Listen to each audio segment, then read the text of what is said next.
लेकिन भूपेंद्र सिंह हुड्डा जब यहाँ पर आए तो उनका काफी विरोध हुआ और कुछ प्रदर्शनकारियों ने, कुछ नाराज लोगों ने उनके ऊपर यहाँ पर जूते भी फेंके थे। क्या घर के चिरागों ने ही घर को आग लगा दी? क्या जो आंदोलन हुआ उसका यही मकसद था?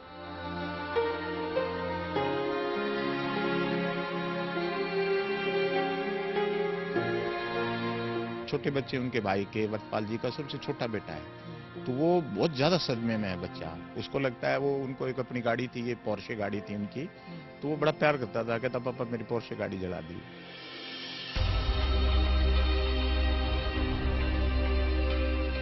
वाइफ थी कैप्टन साहब की, उनके भाई की वाइफ थी, उन्होंने हिम्मत दिखाई और हिम्मत दिखा के घर से निकले, और बाकी लोगों ने भी एक हिम्मत दिखाई कि परिवार को बचाना है। मुझे लगता है कि कांग्रेस का एक लॉट था। रोहतक हिंसा के अनसुलझे और अनदेखे रहस्य सिर्फ एमएचआर न्यूज पर।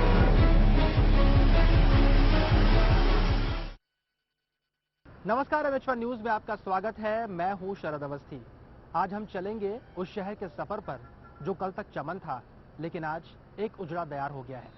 यह निश्चय हमें सीधे उस शहर तक लेकर जाएगा जहां पर कुछ दिनों पहले ऐसी हिंसा हुई जिससे इस शहर की तस्वीर बदल गई।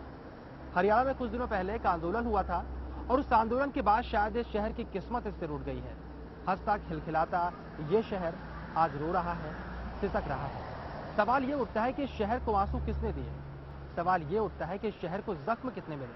सवाल ये भी उठता है, क्या ये जख्म कभी भर पाएंगे? इस पूरे सफर में हम इन तमाम सवालों के जवाब तलाश करने की कोशिश करेंगे। आइए चलते हैं।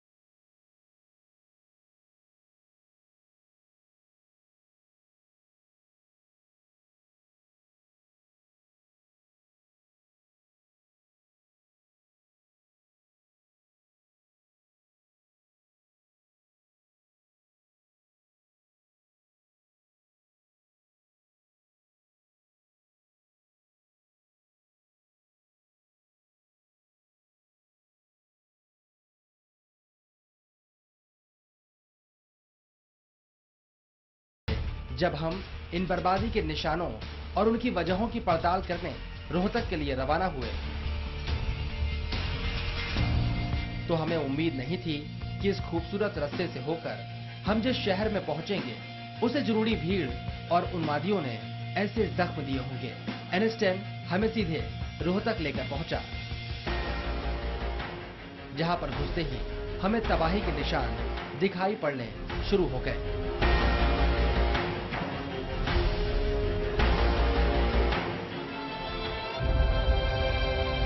रोहतक में रहने वाले और यहां गुजरने वालों के बीच ये चौराहा दिल्ली बाईपास चौराहे के तौर पर मशहूर है, और इस चौराहे पर खड़े होकर हम जिस तरफ देख रहे थे, तबाही और बर्बादी नजर आ रही थी। हिंसा कुछ दिनों पहले हुई, लेकिन निशान बड़े गहरे हैं। पेट्रोल पंप में भी उपद्रवियों ने तोड़फोड़ की थी। पेट्रोल पंप से ही सटा हुआ एक सुलभ कॉम्प्लेक्स भी है, जो मोदी जी के स्वच्छ भारत अभियान को आगे बढ़ा रहा था, लेकिन उपद्रवियों ने इस जगह की बुरी हालत कर दी है। हमें यहाँ पर बहादुर मिला, जिसकी रोजी रोटी इसी सुलभ कॉम्प्लेक्स के जरिए चलती थी। कैमरे देखे तो लगा इनको अपनी कहानी बता दी जाए तो सरकार शायद दोबारा इसे बनवा दे। बहादुर ने बताया, कई दिनों तक लगातार बार बार आकर उपद्रवियों ने इस जगह को जैसे चाहा वैसे तोड़ा। अब ऐसा है कि हम हाथ जोड़ता रहा, पांव पड़ता रहा, नहीं माना, फिर वहां से खड़ा होकर पत्थर मारना शुरू किया। उसके बाद में फिर आगे लठ मार दिया, सरिया एंगल सब मार के सब फोड़ फाड़ के जाता रहा। फिर 3 बार हमला हुआ, एक बार नहीं 3 बार, 3 दिन लगातार शुरू हुआ। 3 दिन तक इनको फोड़ता रहा, नीम छोड़ा साहब। अब हम क्या कर सकते हैं? उससे अलावा हमें खुद जान बचाना पड़ गया फिर आगे। पहले इसको बचाने की कोशिश किया, नहीं माना तो हमारे ऊपर हमला करने लगा। पेट्रोल पंप या सुलभ कॉम्प्लेक्स को छोड़ दें तो भी इस चौराहे पर जो भी चीज टूट सकती थी, जहां कांच थे वहां पर उपद्रवियों ने पत्थर जरूर फेंके। मौका मिला तो घुसकर तोड़फोड़ कर दी। हम सुबह सुबह रोहतक पहुंचे थे। हिंसा और कर्फ्यू के दौर के बाद अब ये शहर उबरने की कोशिश कर रहा है, क्योंकि कुछ भी हो जाए जिंदगी कभी नहीं रुकती। सुबह होते ही लोग पुरानी बातों को भूलकर अपने काम में लग गए हैं, लेकिन चर्चे अभी भी हिंसा के दौर के ही जारी हैं। दिल्ली बाईपास से आगे बढ़े तो एमडीयू यूनिवर्सिटी होते हुए हम मेडिकल मोड़ तक पहुंचे। इस रास्ते पर भी तबाही के ऐसे ऐसे मंजर मौजूद थे जिन्होंने हिला कर रख दिया। मेडिकल मोड़ से पहले ही तबाही की वो तस्वीर दिखाई दी जिसने रोहतक के लोगों को आधुनिकता और शहरी लाइफस्टाइल की पहचान बनते जा रहे मैकडोनाल्ड, सिनेमा घर और जिम जैसी जगहों से भी महरूम करवा दिया।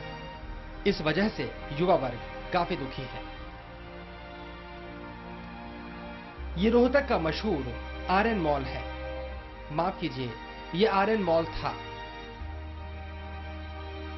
यहां पर रोहतक शहर का इकलौता मैकडोनाल्ड रेस्तरां हुआ करता था। साथ ही यहां पर 2 सिनेमा घर भी हुआ करते थे। एक हाई प्रोफाइल जिम भी आर्यन मॉल का हिस्सा था। लेकिन अब यहां पर सिर्फ राख बची है। हजारों की तादाद में आए उपद्रवियों ने मॉल को आग के हवाले कर दिया। आम दिनों में यहां पर युवाओं की भीड़ इकट्ठी रहती थी, लेकिन अब सिर्फ यादें बाकी हैं। गौरव अक्सर अपने दोस्तों के साथ यहां पर आकर टाइम बिताया करते थे, लेकिन अब जब भी यहां से गुजरते हैं तो उदास हो जाते हैं। शहर के अंदर घुसते ही हमने यहाँ पर ऑरेंज मॉल है और उसका हाल देखा। हाल इस वक्त तस्वीरों में आप भी देख सकते हैं किस तरह से यहाँ तबाही फैलाई गई है। लेकिन ये जो पूरा मॉल है ये युवाओं के बीच में काफी लोकप्रिय था। आया करते थे युवा, यहाँ पर बैठा करते थे, वक्त भी अपना यहाँ पर बिताया करते थे। लेकिन अब यहाँ पर सिर्फ तबाही और बर्बादी के मंजर दिखाई पड़ रहे हैं। इस वक्त यहाँ पर कुछ युवा हैं जो अपनी पुरानी यादों के साथ यहाँ पर मौजूद हैं, उनसे बातचीत करते हैं। आपका नाम? गौरव सुनेजा। गौरव, ये खूबसूरत सी जगह है रोहतक में, क्या एक यही मैगडी था? एक ये सिंगल। अब मैगडी तो आपका नहीं रहा, कैसा लग रहा है? सब खत्म कर दिया। क्या हुआ था उस दिन, कैसे बताइए? देखो, मैं कुछ देखा तो नहीं, मैंने जैसे सुना मैं उसके बारे में बता सकता हूँ। जब यहाँ पे सारे जाट इकट्ठे होकर सबने सारा सत्यानाश करा, तब हमारा भी मन करता कि हम रोके, बट रोकने की हमारी हिम्मत बिल्कुल भी नहीं हो पा रही थी। इसकी वजह से, क्योंकि हमारे को शिक्षा भी दी गई थी घर वालों की तरफ से, नहीं जाना ही नहीं है, कहीं बाहर जाना ही नहीं है। आर्मी भी यहाँ से कुछ भी नहीं कर पाई, पुलिस फोर्स भी कुछ नहीं कर पाई, सब जाटों ने सब भगा दिया सबको। तो दुख होता है अभी भी कि यार जला दिए। सिंगल मॉल था, मॉल तो सिंगल भी था, मॉल तो और भी है, बट मैगडी सिंगल था यहाँ पे। अच्छा, क्या क्या इस मॉल में और क्या क्या था? यहाँ मैगडी था, यहाँ डीडा का शोरूम था, ऊपर आर्यन सिनेमा था और प्लेटिनम का था, जिम था। जिम भी अभी नया खुला था, आर्यन सिनेमा भी अभी नया खुला था। 2 मॉल थे यहाँ पे। 2 मॉल थे, दो एक मॉल, मैगडी था हाँ। और उसके बाद सिनेमा था। मतलब यूथ यहाँ पर काफी आता हो? बहुत ज्यादा आता था। एक यहाँ पे और एक सेक्टर में जो मॉल है अच्छा, सत्या। यादें कुछ रहती हैं? यादें कुछ हैं? बिल्कुल रहती है। यहाँ पे हमारे सारे ग्रुप बैठ के पिज्जा खाया करते थे, बर्गर खाया करते थे। अच्छा, बट ये सब सारा कुछ खत्म। अभी जो हाल दिखाई पड़ रहा है, इन कुर्सियों पे कभी आप बैठे होंगे? बिल्कुल बैठे हैं। अब कैसा लग रहा है? मतलब आपका शहर एक खूबसूरत सा शहर था, लेकिन अब वो शहर बदसूरत हो गया। अब तो देखने का बाहर निकलने का मन ही नहीं करता, बिल्कुल ना देखने का मन करता।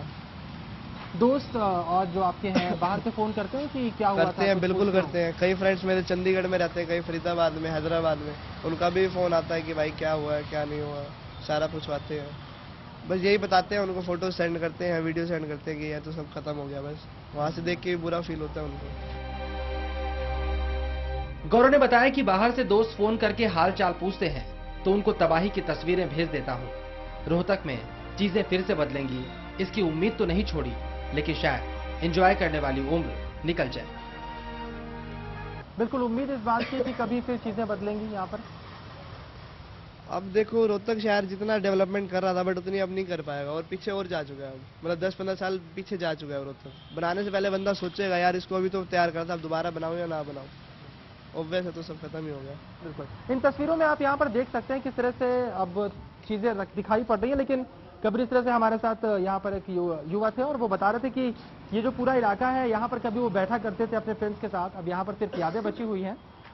सवाल ये उठता है कि आखिरकार जलाकर इस चीज को क्या मिला, अपने ही शहर को बर्बाद करके बदसूरत बना के क्या मिला, ये तमाम सवाल है।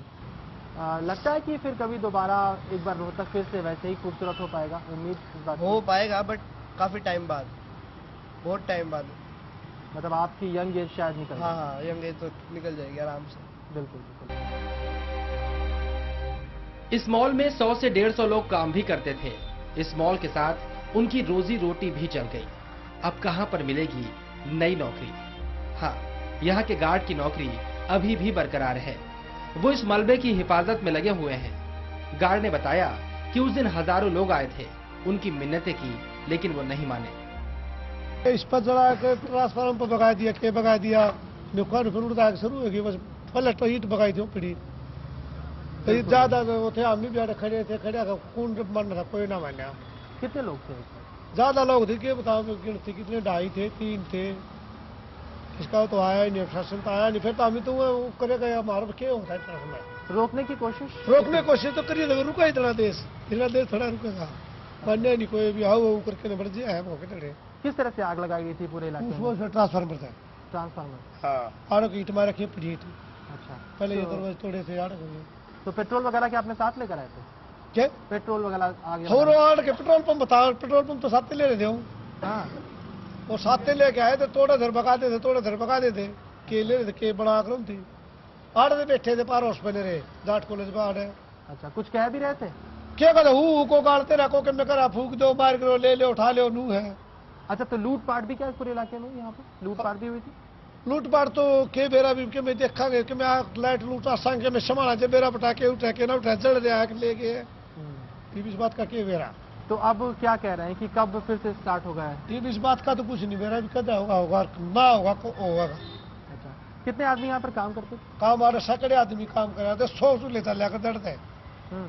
सारे का ठप्पा दम में रोटी रहेगी चूल्हे पर तो। अभी सब क्या कर रहे हैं, आते हैं कभी देखने के लिए जहाँ पे क्या करे भी के हाँ वो भी हेयर फूल टेढ़े कर जाते कि क्या करे, मालिक ने नून कह सकते रख ले क्या है सारे। मतलब कुल मिलाकर इस मॉल के जलने से, इस मैकडी के जलने से, यहाँ पर 2 सिनेमा हॉल भी थे, एक जिम भी यहाँ पे खुला हुआ था, इसके जलने से लगभग 150 से 200 लोग बेरोजगार हो गए। खास बात ये भी है कि ये आरक्षण भी नहीं मांग रहे थे, ये सरकार से नौकरी भी नहीं मांग रहे थे, ये यहाँ पर सिर्फ काम करते थे, बाकायदा रोजगार भी दिया था यहाँ पर लोगों को। और सबसे खास बात यह है कि अब लेकिन उनके पास रोजगार नहीं है, यानी जो बेरोजगार हैं उनकी जो संख्या है उसमें 200 का इजाफा और हो चुका है। और अब इसे जलाने के बाद आंदोलनकारियों को क्या हासिल हुआ, ये एक बहुत बड़ा सवाल है। और जो कुछ नजर आ रहा है, बस तबाही यहाँ पर रोहतक की हुई। और अब जो यहाँ पर युवा हैं उनको ऐसा लगता है कि शायद जो कुछ यहाँ पर चला गया वो आने में शायद 15-20 साल और लग जाएं, 25 साल और लग जाएं, और जो उनकी जवानी है, जो उनका लड़कपन है, वो शायद तब तक खत्म हो जाए। उपद्रवियों ने मॉल को आग लगाई, साथ ही बगल में मौजूद गन हाउस और कुछ शोरूम भी लूट लिए। बाद में इन्हें भी आग के हवाले कर दिया गया। सवाल उठता है, क्या भीड़ में मौजूद लोगों को मैकडी का सोशल बर्गर पसंद नहीं था, या फिर समाज की बेहतरी से ही उनका कोई वास्ता नहीं? वक्त छोटे से ब्रेक का है। ब्रेक के बाद देखिए, उपद्रवियों ने अस्पताल को भी नहीं बख्शा और रोहतक के डॉक्टरों ने किस तरह से हिंसा फैलाने वालों को दिया है करारा जवाब।